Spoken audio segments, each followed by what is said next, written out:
Today we'll be taking a look at the origin of Barry Allen, the Flash, from Showcase issue 4. I'll be taking a look at this reprinted issue in my Flash Silver Age trade paperback collection. Before we get much further, however, whether it's your first time or you're returning, my name is Dominic and you're tuning in to the Comic Book Report, where we review comic books and graphic novels so you can get an idea of what to read. And all week long, we've been taking a look at some of your favorite superheroes' origin stories in my Origins Week. So if you haven't yet, go check out some of my other recent videos to see some of your favorite origins. But for now, let's go ahead and check back in with Barry Allen. Barry Allen's Flash first appeared in the pages of Showcase issue 4, which was first released in October of 1956 from DC Comics. The issue was written by Robert Kanigher and inked by Joe Kubert. Our issue today opens with a military compound radar station somewhere on the East Coast that's registering something moving faster than anything known to man. From that point, we're treated to a flashback that takes us to the point of view of Barry Allen, a lab worker who works for the police department, who himself is reading a comic book of the Golden Age Flash, Jay Garrick, who in his world is just a fictional character, at least at this point in the continuity. He ponders to himself what it must be like to be that fast. Meanwhile, a lightning storm rages overhead. While standing near his wall of chemicals, lightning breaks through the roof and shocks him, exploding the chemicals nearby and bathing him in that solution and lightning. Before long, he realizes that he's moving at super swift speeds and registering some things as moving much slower than they ought to be from his relative speed perspective. At this point, he realizes that he too has become like the Flash, the fastest man alive. He creates a costume for himself and begins fighting crime and righting wrongs.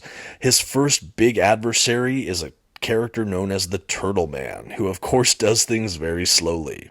Thankfully, the plans of Turtle Man are thwarted by our favorite Crimson Speedster during his first foray as a superhero. The second story included in this first comic issue for Barry Allen's Flash involves a character who comes from the future, who's now back in what he considers to be the past 20th century.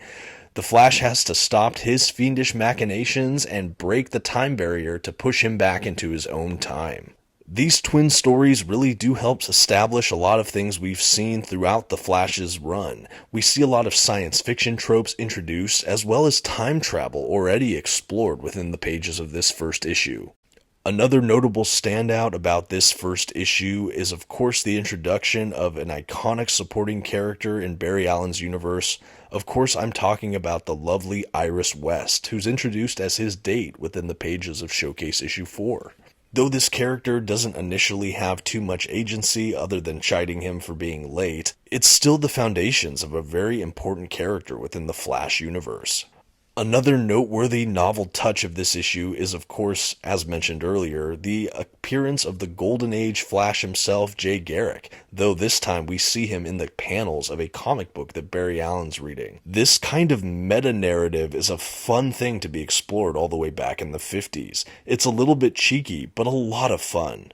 Overall, there's a lot of great adventure in this first issue, and because there's two shorter stories, it feels like a much fuller experience for an origin issue, as we get to see Barry foil two fiendish plots, with his sense of style and fun that is really notable throughout a lot of his early appearances. As far as the art goes throughout this issue, the Flash has always been one of my favorite Silver Age characters, particularly for the vibrancy of both the main character and a lot of his rogues gallery and villains. There's something about that bright red and yellow that just explodes off of the page, and the frenetic sense of energy and motion and movement is totally tangible throughout each panel. And while admittedly this issue is quite a bit dated, going all the way back to the early Silver Age in the mid-50s, I still have to say there's a lot of fun to be had for these old issues, especially if you're a fan of some of the Arrowverse stuff, which I think captured a lot of the lighthearted spirit of some of these early Flash comics. Overall, Barry Allen just seems like a nice dude, and the exact kind of person you want to see gain superpowers of this kind. He's just a sincere and genuine do-gooder who's just trying to right wrongs and do what he can with the powers he's been given. It's also great to put him within the police department as a chemist, to see him so near to the reportings of crimes that occur. It just makes sense, in the same way that Clark Kent works for a newspaper.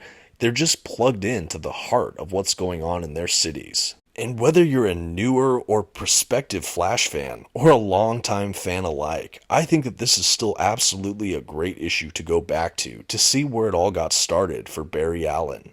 You can find these editions still around. I don't believe they're still in print, but you can still find them for a fair price.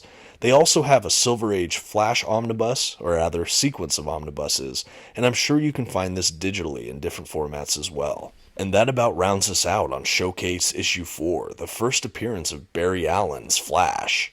I'd love to hear what you thought about this review in the comments below, and generally what you've thought of this Origins week as a whole. It's been a heck of a lot of fun for me to try something new. I've hoped you found something of value in these videos. Let me know in the comments below, and until next time, have a good one.